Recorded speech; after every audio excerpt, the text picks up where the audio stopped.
Hello everyone, Metal Monster here. Today I want to discuss my perfect open world RPG. This video could be used as audience feedback for developers of open world games, also a discussion area for people who love open world RPGs.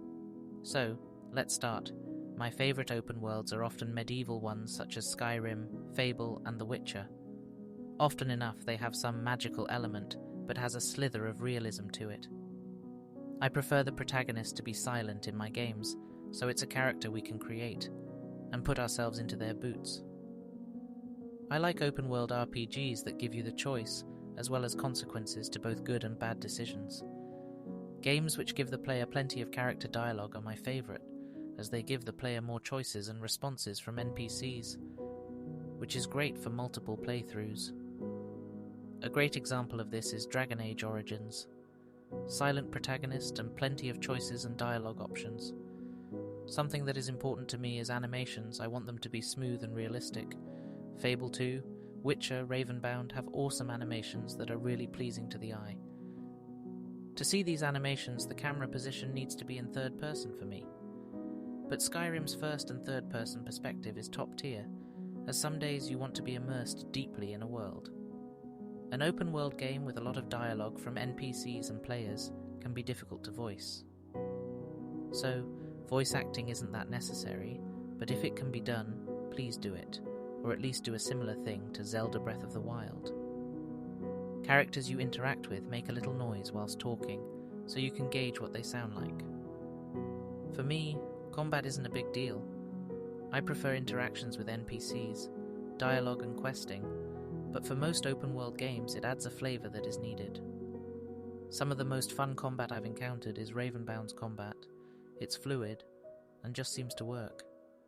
Although enemy AI needs tweaking so everyone isn't swinging their sword at you all at once, as enemies seem to swing swords through each other, which doesn't do any damage to their fellow bandits, which it should really. So, think that but with AI taking their time to attack one at a time, but step in if their buddy is taking a beating, or is at low health just to create some drama. As being attacked by AI all at once can be frustrating, especially on higher difficulties.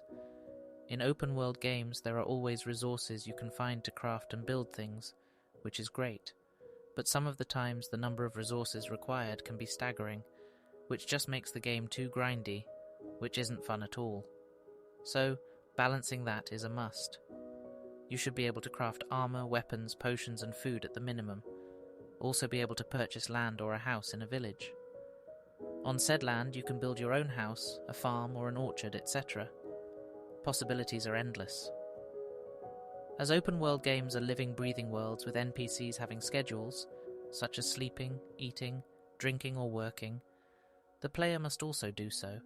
Being able to raise a family on their new land or home just immerses the player in the world more. It makes their character not just a hero or villain, but a resident of this world too. An open-world games cries out for different factions occupying cities, as well as having sub-factions within, making them layered and complex. As for quests, the main quest should be coherent, understandable, and have a few twists to spice it up with branching storylines with main decisions you make. This also should be true for side quests. Main quests and side quests should be able to be completed in various ways, such as talking instead of fighting, sneaking instead of talking, and killing instead of talking, etc. This gives the player options, and that's what we like in our RPG open worlds. There should be side quests that are short and easily resolved, but also side quests that have a long branching storyline. Of course, the ending of the game isn't really the ending. I like open world games that don't end when the main quest is done. It gives me the option to decide when my current character is done, giving them a fitting ending, whether it be retirement or going out fighting. I do like Skyrim, which is a power fantasy. It's great to get powerful and to be the destined Dragonborn, but at the same time being a nobody, leveling you your character by training at the Fighters Guild or joining a Mages Guild and growing a character through effort and learning has its payoffs too. The story I leave to the creators of the game, but the world's lore must be deep, having lore entries about the main characters you encounter, or a bestiary as well as lore pages about places you visit, as well as some collectibles you can put in your home, displaying the places you have been. Maybe even making that a point of conversation with NPCs at home, etc. Or you could donate them to a local museum. A successful open-world game has deep lore with a defined history. Also, it must have defined rules that everyone must play by.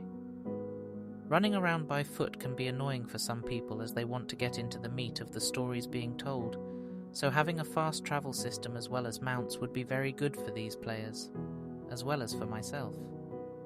I have probably missed some details when it comes to my perfect open-world RPGs, such as an optional survival mode, but I believe I've covered the most important stuff. Do leave a comment with your ideas for your open-world RPGs.